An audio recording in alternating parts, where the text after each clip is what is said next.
এই দেখ, ওই রিক্সাওয়ালাটা এখানে নামাজ পড়তেছে। যত সলি একটা কাজ করে চল, সামনে গিয়ে দেখি কোনো রিক্সা পাই কিনা। তোর মাথা, আশেপাশে দেখছিস তুই কতদূর কোনো রিক্সা?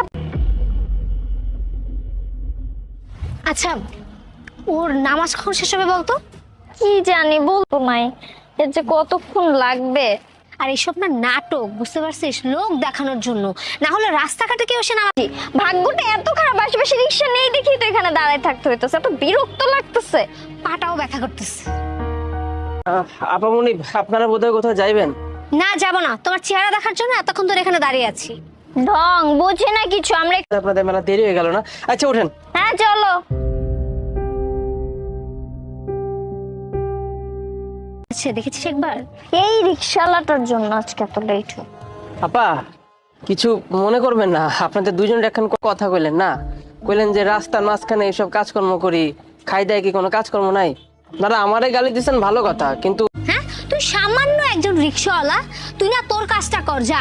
আমাদেরকে জ্ঞান দিতে হবে না। আরে বুঝিস না, এসব হচ্ছে ছোট, ওর দাঁতগুলো ফেলে দে, বেয়াদব কোথাকার জন্য। আপা কামটা আপনারা ঠিক করলেন না। নামাজ পড়া সকলের জন্য ফরজ কাজ। আমরা তো মুসলিম। বেশি বাড়াবাড়ি করছিস। আমাদেরকে না তোর জ্ঞান দিতে হবে না, তুই তোর যে কাজটা করছিস সেটাই কর। আমরা কি আমরা জীবনে উঠি না। আর তাছাড়া তোর কোনো আইডিয়া আছে আমরা কত বড় লোক ফ্যামিলির মেয়ে, দুর্ভাগ্যবশত আজকে রিক্সায় উঠতেছে, তুই আমাদের জ্ঞান দিস? আমার মনে হয়েছে যে একজন মুসলিম হিসেবে আপনাদের দুজনের কাছে আমার ইসলামের দাওয়াত পৌঁছে দেওয়া দরকার, কিন্তু আমার মনে হইতেছে এখন আপনাকে কথা শুনে যে করবো সেটা তুই একটু পরেই বুঝতে পারবি। তুই যা, আগে তুই আমাদের বাড়ির সামনে যা, তারপর তোকে আমি দেখাচ্ছি মজা। এই শোন, ভাইয়াকে একটা ফোন দে। হ্যালো ভাইয়া, তুমি একটু বাসার নিচে নামো তো। আরে হ্যাঁ, একটু ঝামেলা হয়েছে, তুমি বাসার নিচে নামো।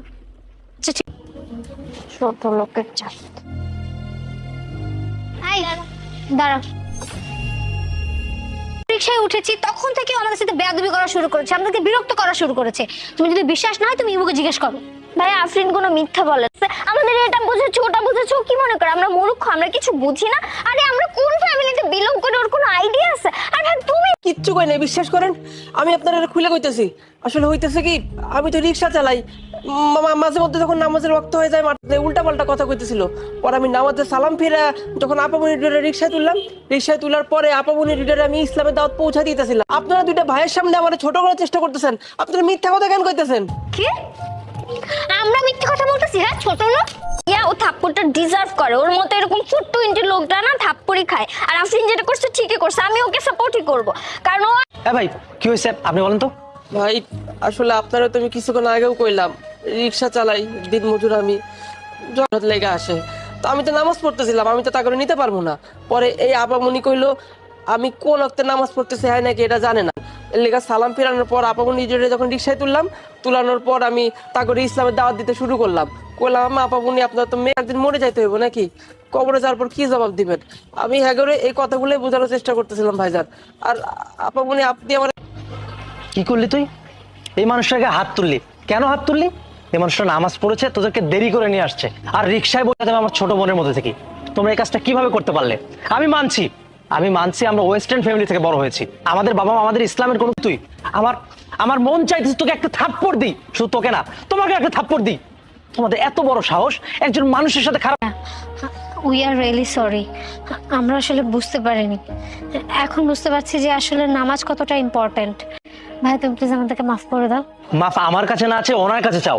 যে বেয়াদবিটা তোমরা করেছো, আমি আসলে কিছু বলতে চাচ্ছি না, মাফ চাও। আমরা না এত বেশি লাক্সারি লাইফ লিড করে না সবকিছু ভুলে গেছিলাম, বাট আপনি আমাদেরকে অনেক ভালো কিছু।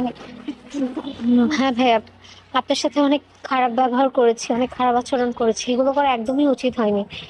ইমান দিন দিন এত দুর্বল হয়ে যাইতেছে। আপামনি পৃথিবীটা কিছু না আপামনি, আপনি যদি আজকে মারা যান না আপামনি, এ দুনিয়ার জীবন না আপামনি কিচ্ছু না। আল্লাহরে ভয় করেন, আল্লাহই পারে আমাদের জীবনটা সুন্দরভাবে সাজায় দিতে। মুসলিম করতে করতে নামাজটা দিন দিন ভুলে যাইতেছি, এগুলি আপামনি ঠিক না।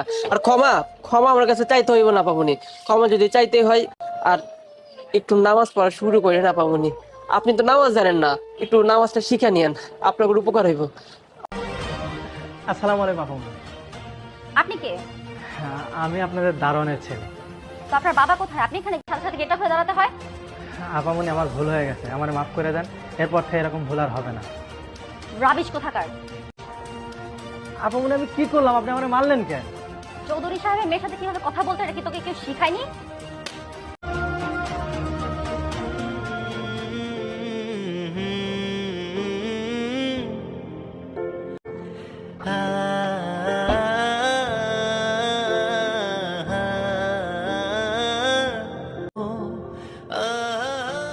বাবা অনেক জার্নি করেছে, I am so tired, I need a bed rest. আপামনি এই যে আপনার ব্যাগ, এই ব্যাগের মধ্যে কি নিয়ে আসেন আপামনি? মনে হচ্ছে যে ইট বালি সিমেন্ট সব একবার ভরে নিয়ে আসেন। তুই সেই কখন থেকে আমাকে ইনসাল্ট করে যাচ্ছিস? বাবা এই ছোট লোকের বাচ্চা, সে নিচেও আসলে সিনক্রেট করেছে। তাই নাকি? বলিস কি? এই বেটা, তুই আমার স্ট্যাটাস সম্পর্কে জানিস? আমাকে দেখলে মানুষ রাস্তায় হাঁটে না, তুই তার মেয়েকে অপমান করিস, তার মুডটাই নষ্ট করে দিল। হ্যাঁ বাবা, তুমি আমার কার সাথে বিয়ে ঠিক করছো বাবা, যারা মানুষকে মানুষ মনে করে না? ওকে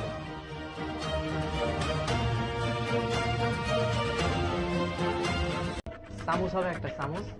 দারোয়ান আবার চামচ দেখাইতে যায়, আবার যত সব। এটাকে দারোয়ান চাকর বাবার কি মানুষ মনে করে না নাকি? এই পচা বাসি খাবার দিছে খাইতে।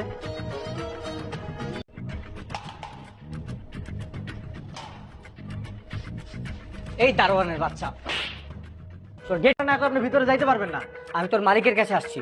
মালিক মালিক তো বাসায় নাই, মালিক বাসায় আসে তারপর আইছেন। মালিকের মাইয়া আছে শুধু বাসায়। তোর কাছে ভেঙে বল। এই তো কথাই পরে যাইবেন আপনি। দাঁড়া, এভাবে হবে না। তোর ম্যাডামকে কল দিয়ে রাখছি, তারপর বুঝবি তোর একদিন নালে আমার একদিন। হ্যাঁ ফোন দেন। আসসালামু আলাইকুম ম্যাডাম। এই ছোট লোকের বাচ্চা, আমার জামাই ভিতর আসবে, এতে তোর প্রবলেম কিসের? তুই এই খ্যাত মূর্খ, বুঝিস না আমরা দুজন গার্লফ্রেন্ড বয়ফ্রেন্ড, বুঝছিস? আর হ্যাঁ, এই কথা যদি ওর বাবা জানে তাহলে মনে রাখ এটাই ভালো।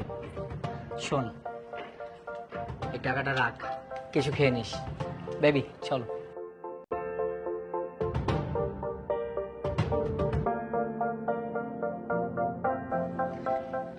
জি জি, আসসালামু আলাইকুম ম্যাডাম।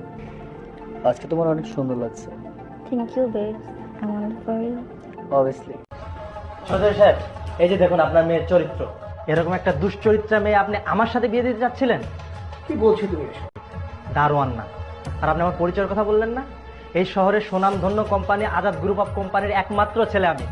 গত বিশ্বাস করিনি, আমি নিজ চোখে দেখবো দেখে আপনাদের বাসায় দারোয়ান হয়ে এসেছিলাম। আপনাদের মন মানসিকতা দেখতে এসে আপনার মেয়ের চরিত্রটাও আমার দেখা হয়ে গেল। সবকিছু আস্তে আস্তে ঠিক হয়ে গেছে। ছি ছি ছি চৌধুরী সাহেব, আপনি কি বললেন? বয়সের কথা বললেন? আপনার মেয়ে এর সময় আমি তোমাকে বিষয়টা স্পেশালি দেখবো। কি কি বললেন আপনি?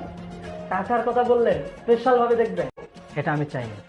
আপনারা মানসিকভাবে অসুস্থ, আপনাদের চিকিৎসার প্রয়োজন। আর হ্যাঁ, ফার্দার যেন কখনো আপনার মেয়ের বিয়ের আমি আমার ভুলটা বুঝতে পেরেছি। আর it's okay.